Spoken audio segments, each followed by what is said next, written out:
कहानी जो प्यार की मासूमियत से शुरू हुई और खौफनाक साजिश में तब्दील हो गई। इंदौर का राजा रघुवंशी एक ट्रांसपोर्ट कारोबारी और सोनम एक एचआर हेड।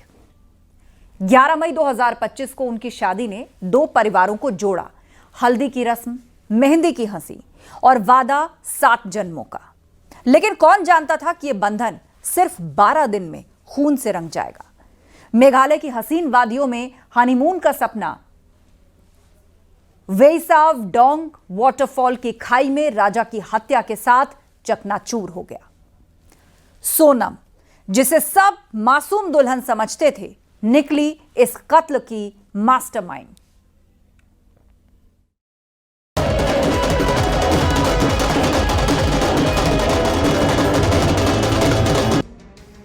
ग्यारह मई को सोनम और राजा की शादी धूमधाम से हुई। विदाई के वक्त की तस्वीरों से साफ था कि सोनम बेहद दुखी मन से ससुराल गई और एक हफ्ते के भीतर कुछ ऐसा कर दिया जिसका अंदाजा ना तो किसी को था और ना ही किसी ने दूर दूर तक ऐसा सोचा था। 20 मई 2025 को सोनम और राजा रघुवंशी ने इंदौर से शिलांग का सफर शुरू किया। सोनम ने राजा से बिना पूछे ही ये पूरा प्लान तैयार किया था और अचानक राजा को बस गहनों और कैश के साथ हनीमून के लिए मेघालय चलने को कहा।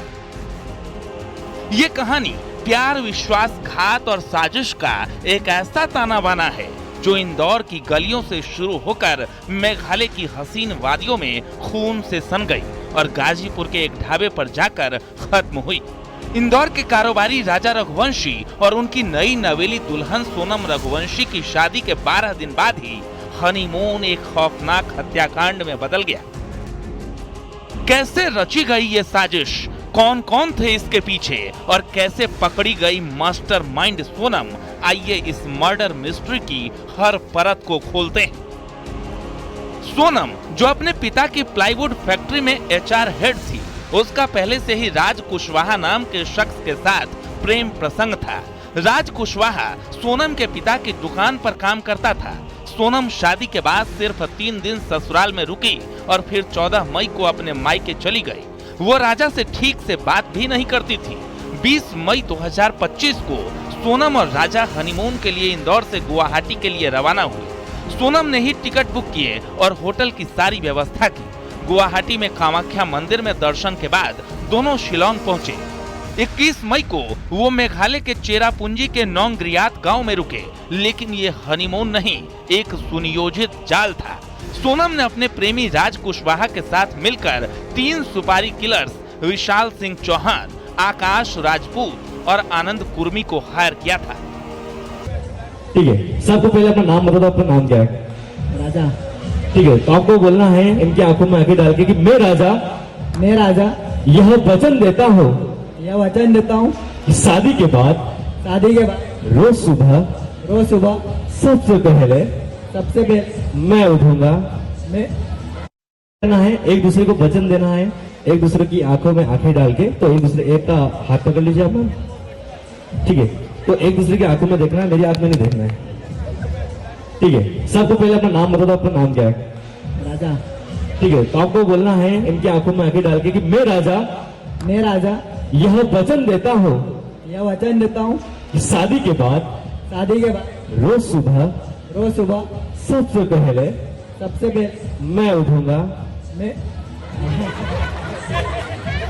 अदरक वाली चाय बनाऊंगा, नहीं आती। उसके बाद अपनी वाइफ को उठाऊंगा। उठा जरूर दूंगा। राजा और सोनम एक गाइड के साथ झरना देखने गए। रास्ते में तीनों सुपारी किलर्स विशाल, आकाश और आनंद ने राजा से दोस्ती की।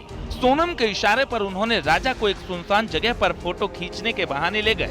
वहां विशाल ने ऑनलाइन मंगवाए गए धारदार हथियार से राजा पर वार किया।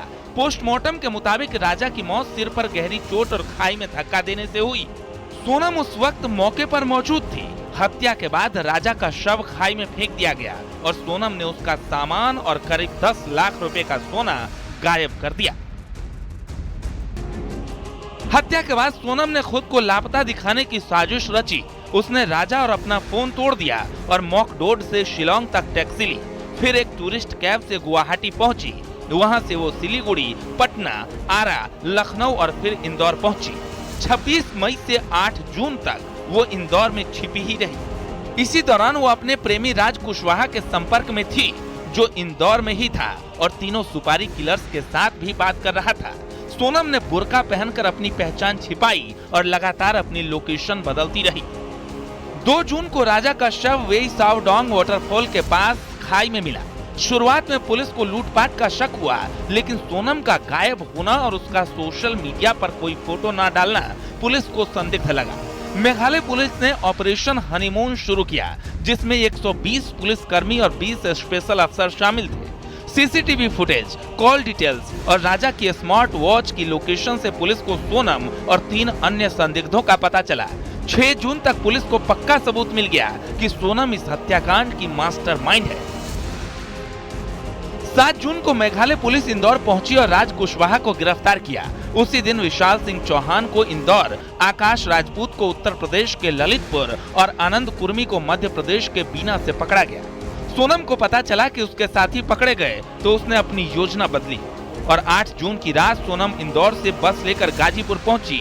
वहां उसने काशी ढाबे पर अपने भाई को वीडियो कॉल किया और खुद को लूट और अपहरण का शिकार बताने की कोशिश की। मैं लखनऊ में स्टडी करती हूँ, तो मैं लखनऊ गई थी और मेरे घर पे डेथ हुई थी, एक्सीडेंट से डेथ हुई थी। तो मुझे घर वालों ने बताया था कि घर पे डेथ हुई है, तो मैं घर पे आई थी। तो आ रही थी तो मैंने वो कोलकाता एक्सप्रेस लखनऊ चारबाग स्टेशन पे मिलती है, वहां से मैंने पकड़ा था उसको और करीब 2 बजे वहां पे लखनऊ से ट्रेन पकड़ा था, 2:30 बजे, और यहाँ पे 9 बजे तक मैं आ गई थी। कौन सी तारीख थी? 8 तारीख थी। सोनम से कैसे मुलाकात? सोनम जब मैं बाहर आई, वो स्टेशन के बाहर मंदिर है, मंदिर से और आगे आई तो देखा तो वो लोग बात कर रहे थे। तो उसने एक औरत से पूछा तो उसने बताया ही नहीं उससे, तो वो चली गई और उसने कुछ नहीं बताया। फिर मेरे से पूछा, मैंने उसको बताया कि हाँ बस जाती है, क्यों आप ट्रेन से क्यों नहीं चली जाती? तो वो बोलने हैं कि नहीं, मैं ट्रेन से नहीं जाऊंगी, मैं बस से जाऊंगी। सोनम ने ढाबा संचालक साहिल को बताया कि बांग्लादेशी लुटेरों ने राजा की हत्या की और उसे किडनैप किया, लेकिन पुलिस को उसकी कहानी पर यकीन नहीं हुआ। 9 जून की सुबह गाजीपुर पुलिस ने उसे ढाबे से हिरासत में लिया। सोनम ने पहले अपहरण की कहानी गढ़ी, लेकिन पूछताछ में टूट गई और जुर्म कबूल कर लिया।